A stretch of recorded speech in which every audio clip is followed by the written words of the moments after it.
Scrit, please give us our first death saving throw, please. Okay. That is one success. Max, please give us another roll, please.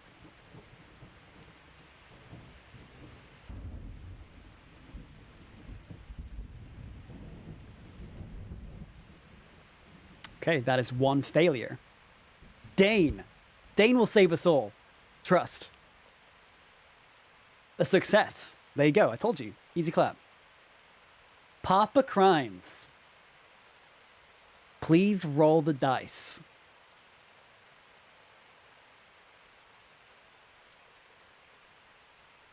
Okay. So, slowly, gradually, you awake. Coming to your senses to the same sound of the storm, the same sound of the rain. As your eyes begin to open, you're not sure how much time has passed, but you know it can't have been too long. Surely, the rain is still here. Doesn't that mean that it's the same day? The same hour?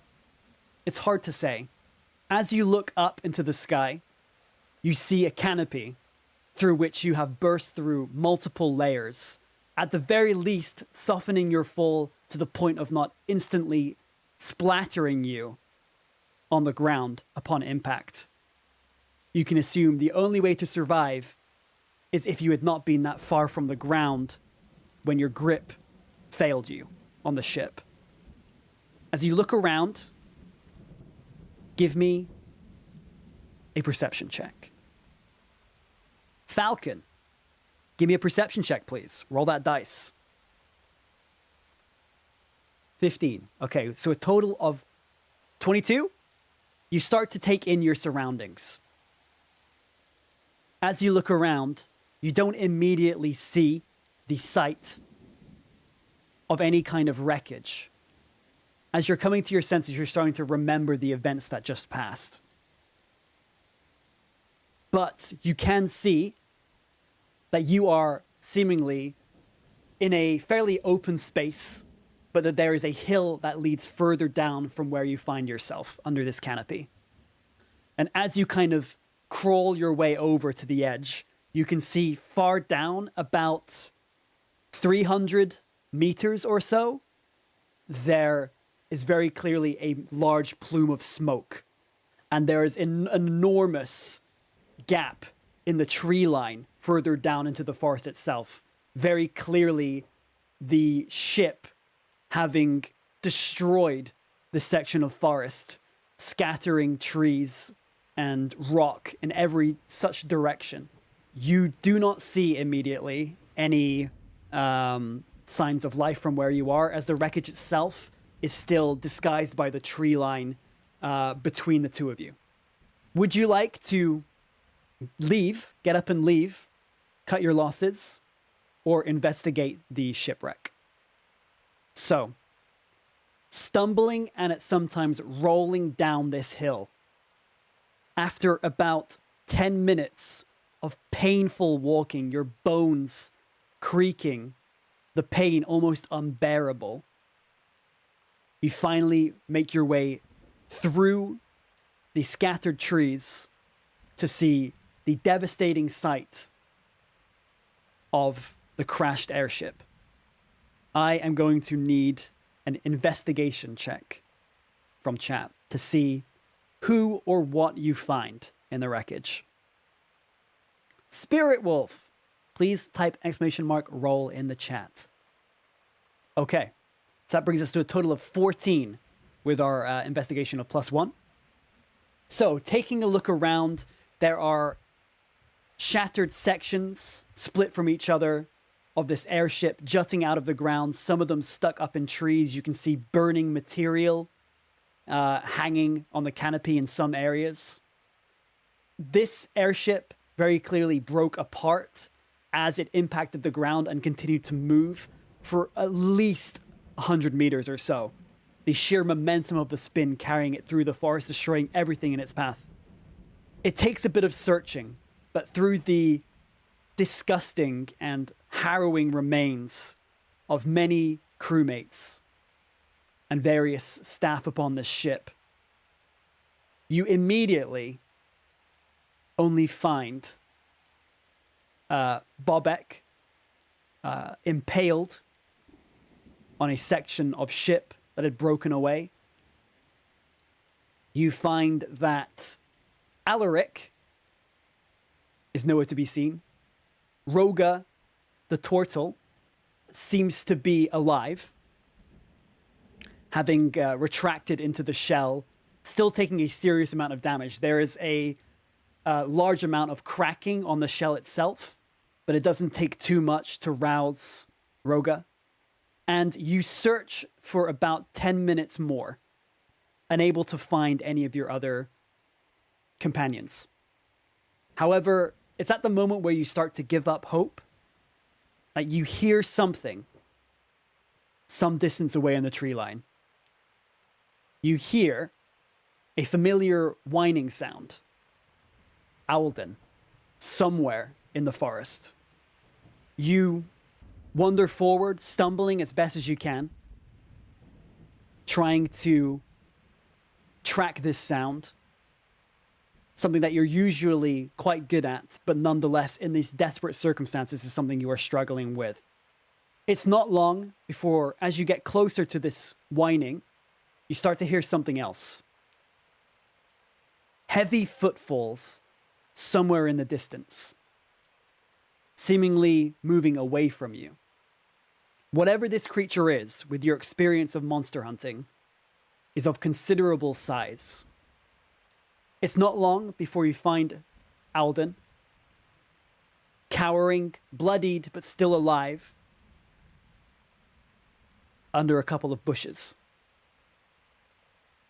As you look down, you see that there are large footprints, vaguely humanoid, in the wet muck, the soil that lines this forest. You see that there are drag marks of some large, best you can tell by the shape, it seems to be in an almost completely straight block line, about 3 foot wide, that this individual or creature has been dragging something behind them. Do you decide to follow the footprints or look for shelter? So, opting to follow, it's not long before you start to catch up with whatever this creature is. It's very easy to track, as you not only hear the sound of these heavy footfalls, but also the cracking of wood as it makes its way, seemingly forcibly, through anything that stands in its path. As you get closer, finally within sight, you see a towering creature. Best you could tell, even though its posture is hunched, it seems to be at least 12 foot tall. Behind it, it is dragging a cage.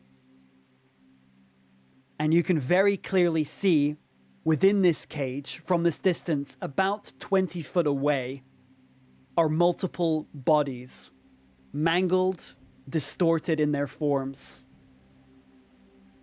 piled up upon one another inside this large 4 by 4 foot cage.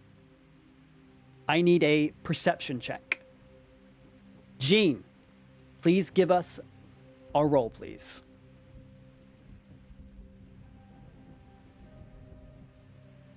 Okay, very good. So bring us to a total of 25. The highest roll of the night in its total. Could not have come at a better time. You approach as quietly as you can, though this creature doesn't seem to be making any effort to look around or observe its surroundings, just seems to be almost mindlessly trudging forwards. You can very clearly see, poking out under a couple of layers of bodies, one of Trenk's gauntlets. You don't know at this point if the entirety of Trenk is there or just an arm left behind. What do you do, chat? Okay, it seems pretty unanimous. Gonna close that poll. So, I'm gonna need a stealth check. Spirit Wolf, please give us our stealth check. Is the unique D&D experience. I will take that as a compliment, 007. Thank you very much. 15. Okay, so with a 15 plus, gosh, what's your stealth modifier these days? Plus 9. Damn. So, 24. You slowly, as best as you can, fighting the aching in your limbs, the overwhelming pain and the urge to scream from it, fighting it all back, just in the hope that maybe, just maybe, Trenk might still be alive. You approach. It's not difficult to keep up with this creature. Its footfalls are very slow. The creature itself, despite its size, seemingly not in any rush to get anywhere. It seems to make no note of your approach behind it. You inspect the cage, trying to find any kind of weakness. What would you like to do, chat? Yep. You picked up some goggles of minute seeing, which will improve your investigation checks, giving you advantage. Okay. So, painfully, you lift the goggles from your bag of holding, which has protected them, fortunately, from being thrown from your belongings, but also from being damaged. You place them over your eyes, and you feel your depth of field narrowing. And as you look down, scanning the cage for any sign of weakness, you find the latches. You have to lift up a couple of legs and limbs, remove a bit of flesh to properly reveal the hinges to the cage. But eventually, you find something. I'm not going to get you to roll for it, but I am, however, going to get you to roll for an athletics check to try and pry the cage open at the sections.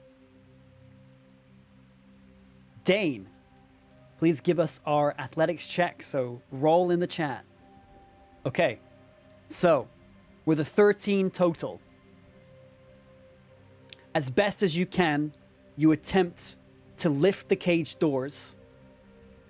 The cage is slightly bent, and it's a little bit more difficult than you would have liked, but nonetheless, you manage to lift it, and you start to, as quietly as you can, sift through the bodies. You're definitely making a bit of noise as you do so, but it doesn't seem to be anything that attracts this creature's attention. Finally, you find Trenk. As you reach down, lifting bodies off him, you check his pulse. Even without any kind of expertise in the matter, you find that he is alive. Barely. You wrestle him free of the cage, lifting him out, his body kind of limply slapping onto the floor.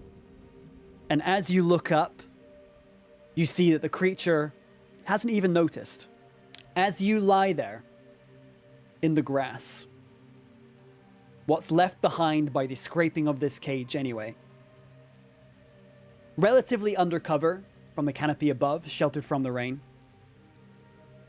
you pull him to one side and you rest as best as you can, doing what you can to bandage the wounds. So casting Cure Wounds on Trenk, he finally begins to regain consciousness, expending one of your spell slots in the process. A limited resource, but nonetheless, not a question at this point in time. So he looks up at you, looking around. Oh, fuck. Oh. All right. Let's Let's find shelter. We need to find shelter now. We won't make it through the night. As you rest for the night, finding a section of cave that gives you shelter from the rain and from the storm, you go through conversation.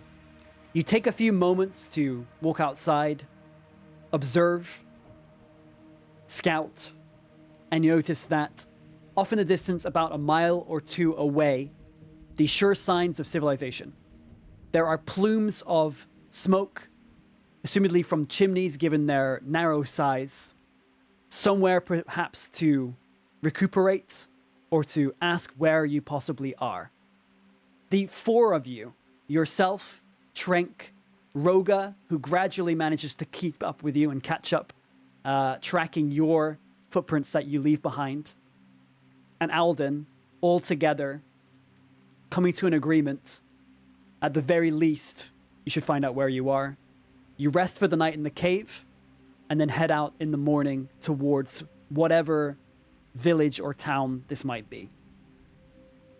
And that's where we will end episode 1. All things considered, not terrible. Results? Congratulations on somehow miraculously surviving an airship crash. I'm proud of you, chat.